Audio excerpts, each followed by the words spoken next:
Wait, okay, now the, sorry guys, I had the microphone off, which is, I've gotten better at it, I think.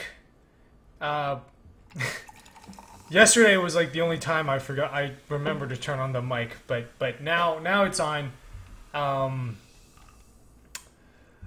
Let's see, okay, is the audio better now? Alright, it looks like it's fine now.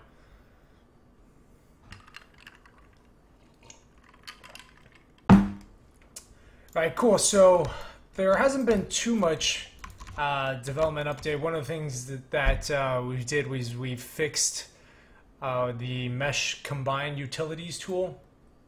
So now the wrappable object draw.cs script actually gets applied to the correct object.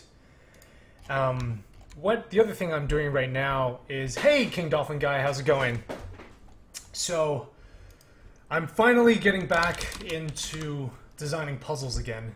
So we've been kind of this past week, or really the past 2 weeks, we've been building levels that are more visually interesting but don't have any specific puzzle elements, but that's because we've been refactoring all these systems.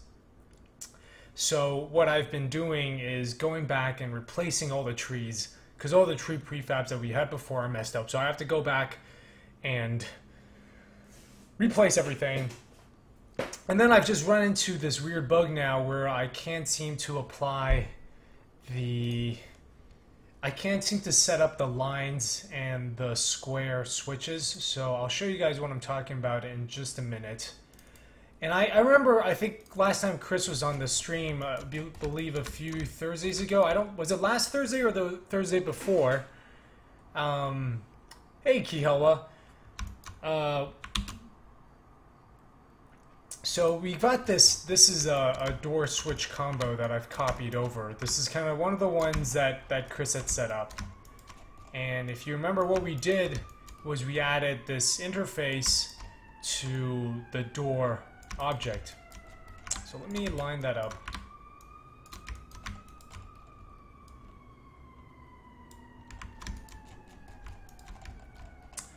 Now, let me also bring in a box so that we can use it to interact with the... Yeah, also, like, everything's just been renamed, so it's taking me a little while to get used to how things work. Or rather just where everything is. It also has just been a while. It usually takes like a day or two to get back into the rhythm of designing. Hey, Miblo! How's it going? I'm so glad that you are here and awake for this.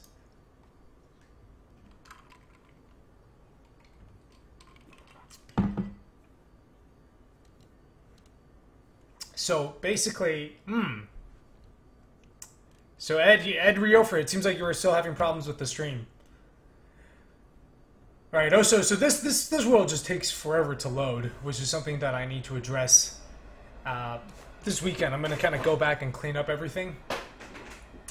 So I think we're already at like 20 seconds. Okay. Anyway, we are here in the scene. So this is how it should, the way this system should work. Is we place the box on the square activator and the door is opened. Now, from the way that it's set up in the object hierarchy in the editor is that there is a parent object called door switch combo, and that contains the door and the lines and the squares. So you can see this here is the door switch combo. It's got this square object which contains the square itself. So if there's multiple ones, we would put them all in there. The line manager, which controls this entire line, and the door. And on the line manager, it takes the interface, which is basically stuff. On the door we've got this interface that says it's line interactable. So it says like lines can turn it on, and you can place it here. And I remember Chris just showed me that all you had to do was drag the door object in here, so you can see it's connected. I remember we did this on the stream last time, but for some reason now, like if I set this to 0 and then I drag the door in here, you can see that on my cursor there's a plus sign, but when I let go it's not adding to this. So I don't, oh. Hey, oh, was it Handmade Hero? Did he just finish that?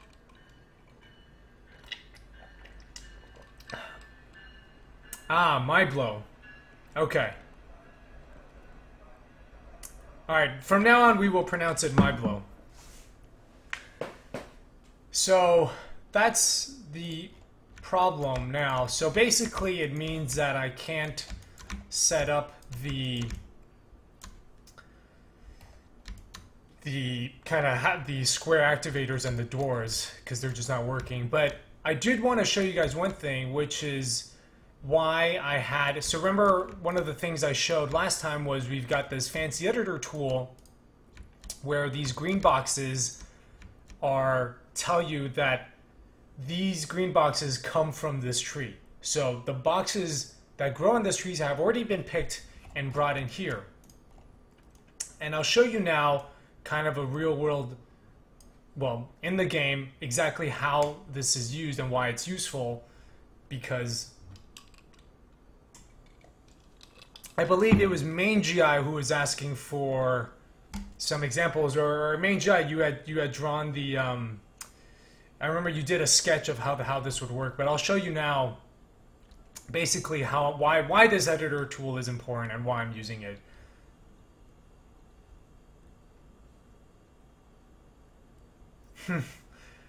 I need to start watching Handmade Hero, because the thing is, I feel like that's one, and you have to start from the beginning. You can't just jump into the middle of that, and it's like a little bit too basic. Not that I'm a good programmer or anything, but it just seems like there's a lot of stuff that I need to learn in order to catch up.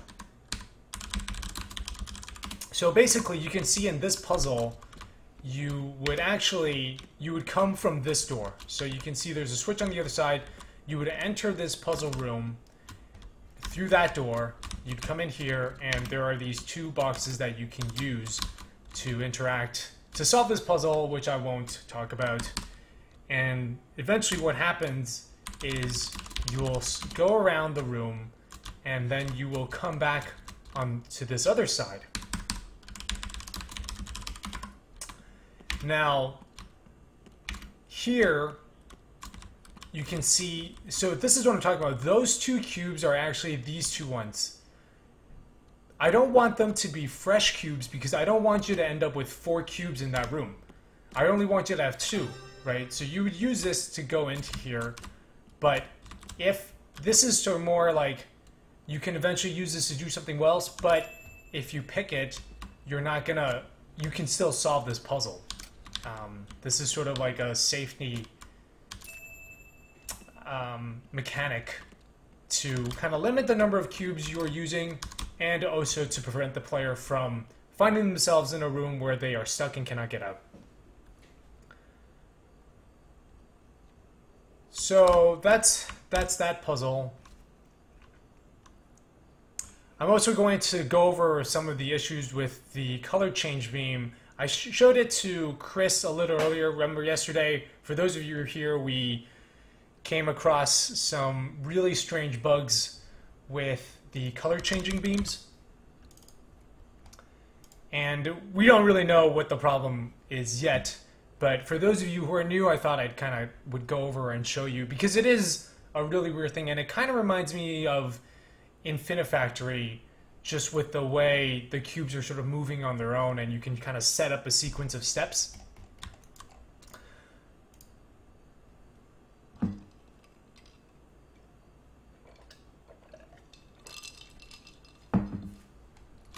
So, for those of you who are not as familiar with the game, one of the mechanics that I haven't designed too many puzzles. I've designed a few puzzles for this mechanic yet, but it's still relatively new because we don't have the tech totally down.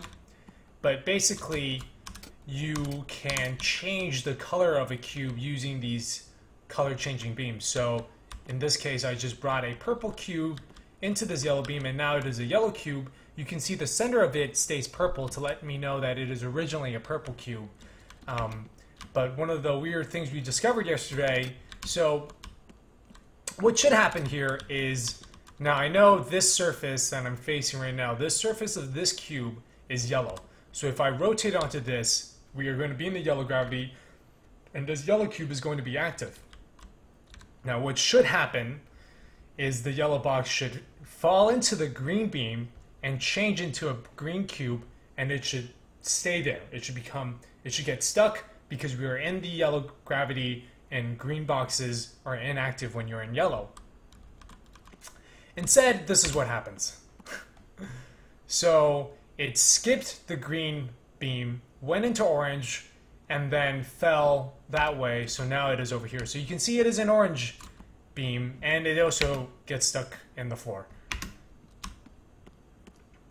Now, so there's a few problems, right? One is that it's completely skipping the green beam, and even if it skips the green color changing beam and hits the orange one, it is getting turned into orange, but it shouldn't be moving. So it is active when it's not supposed to be.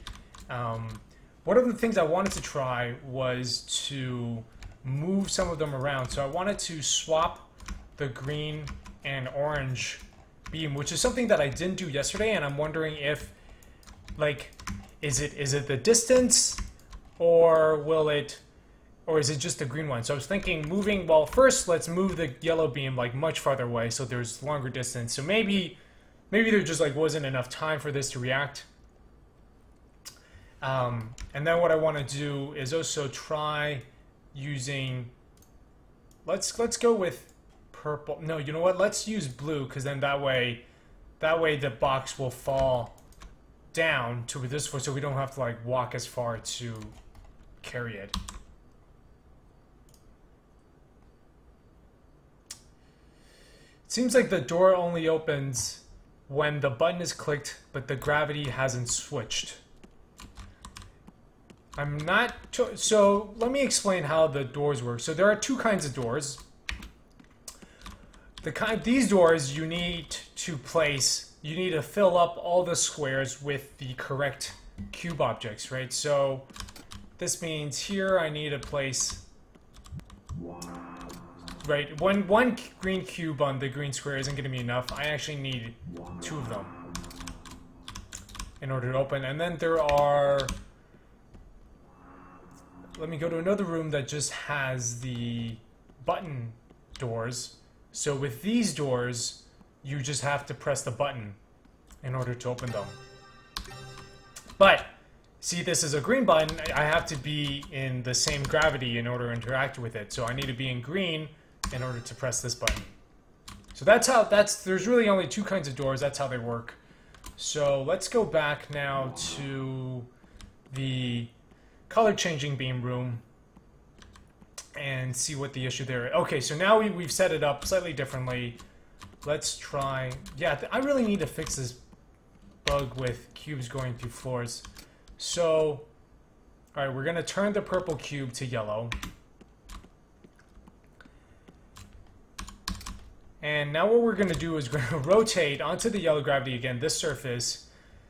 Again, it should hit green and stay there, but I'm guessing it's going to go past green, hit blue instead, and then fall down this way. Okay, so for some reason it seems to skip. It's not the distance; it'll just skip the first one. But oh man, okay. So what if we chain a whole bunch of these together? So it's gonna go yellow, green. So we know it's gonna skip green and hit blue. It always skips. Okay, first let's try to see if it's another color. Maybe it's just green. That's a problem that it skips. But so let's replace the green one with the orange. See if it skips that one. If it does, then I think it's safe to assume that somehow it's some Boolean is being set and it doesn't get reset until it passes one again, and then it hits this one. And then what I want to do is use another. I'm going to put red, so it should go blue to red, and then let's see what happens.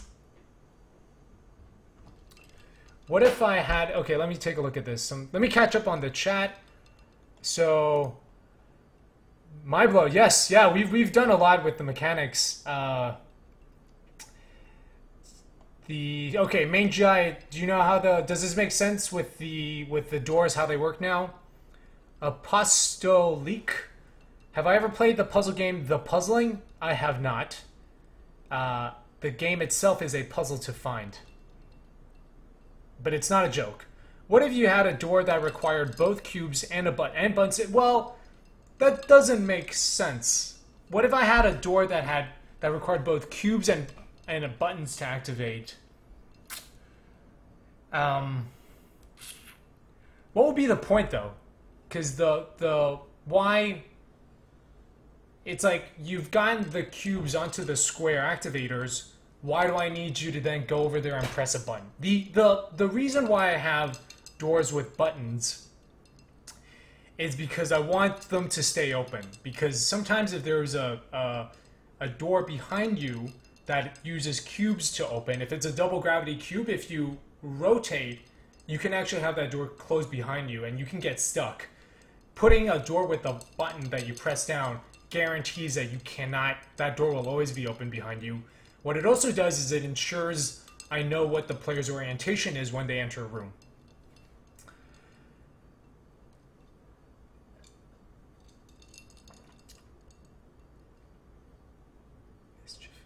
Oh, Miblo. Miblo. Hey, Andy James Adams, how's it going? Okay, it seems like we've been just it's Miblo.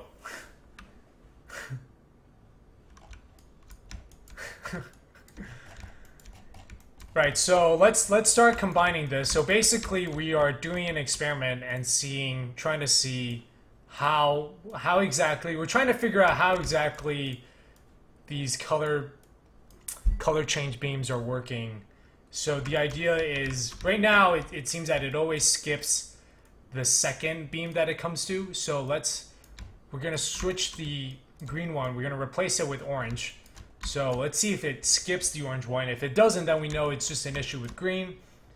But instead, based on what we know right now, the box is going to skip orange, it's going to hit blue, and then it's going to go down. So then what we're going to do is put the red one in there. Now, see, this to me is a really interesting puzzle. This feels very Infinifactory-ish, and I'd love to see if I can... I don't know if it'd be too much, but maybe instead of having these color beams be stationary, allowing players to move them around. Yes, yeah, I'm really happy with the yeah, I'm gonna be doing a big project about architecture, sort of in conjunction with the game this summer. Again, that's another thing that I will announce a month from now. But that's a very exciting side project that I've gotten to be a part of. So, okay, now what we're going to do is we're going to move the purple box down here so we don't have to move as much. And same thing with these two objects. We're going to move them here so we don't have to move across the room to see what happens.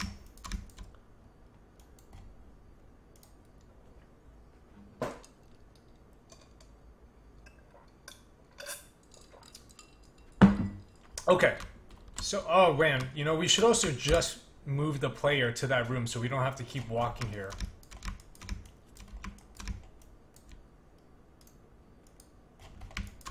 Alright, we're gonna just start the player in that room.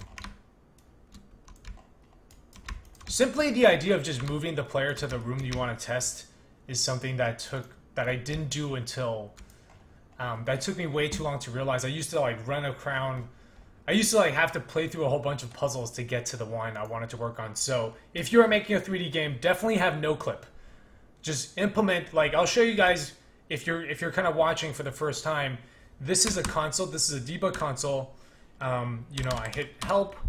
So there's list commands, and it brings up a whole bunch of debug features that is super, super helpful. Like one time I forgot, so you know right now in settings, if you go to settings, there is an option to invert y-axis.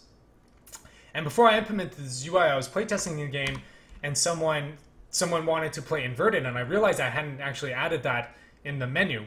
So then I realized I had this debug menu, and all I did was set sensitivity y to minus, like I just set it to -1, and wait, that's not inverted, but at the time it worked. I think we've since overridden it so that whatever is in the menu is the one that it's listening to.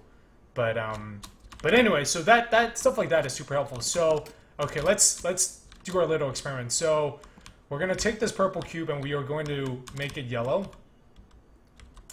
Okay, and now what should happen is, I think what's gonna happen is it's going to skip the orange one, it's gonna turn to blue, and then it's gonna fall down, and I don't think it's gonna stay in midair with red. In fact, I think it's going to, okay, this is what I think is going to happen. It's going to skip orange, it's going to turn to blue, it's going to fall down, and then I think it's going to fly back up, and it's going to end up on the ceiling.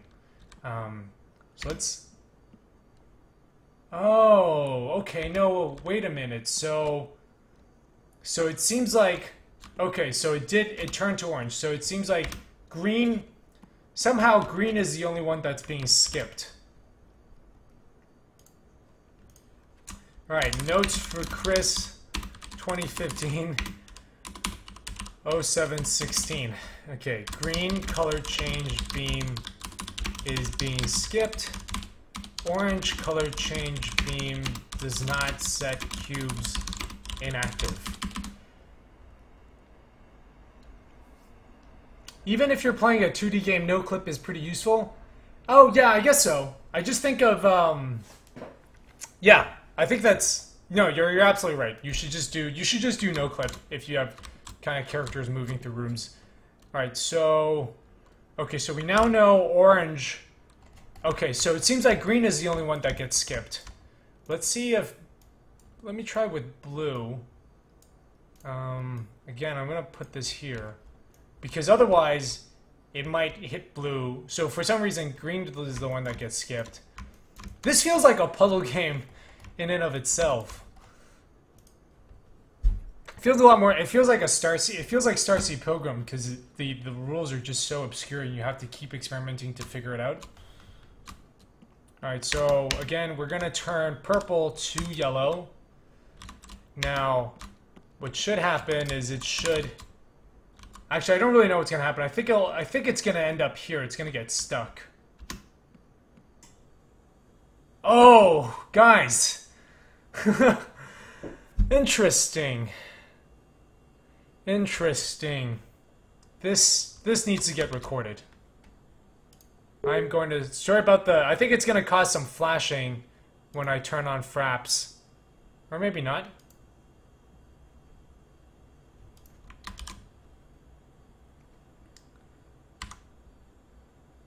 Okay.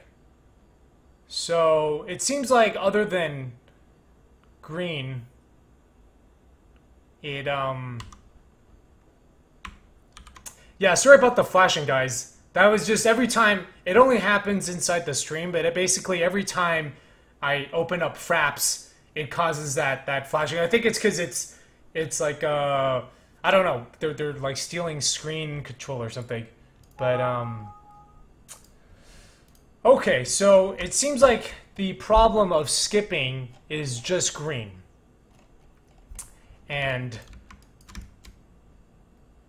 But for everything else, it simply doesn't become inactive. Which means, okay, watch this, guys, watch this. I am going to make, so we are going to have this come up. It's gonna go into blue, fall through red, come back up the other way, and then it's gonna turn to orange. So it's gonna fall this way, and then we are going to chain it with with purple. And I think what should happen is it'll bounce in here, go up and down again, and then come up here. Come up. It's gonna like. It's gonna go purple to yellow.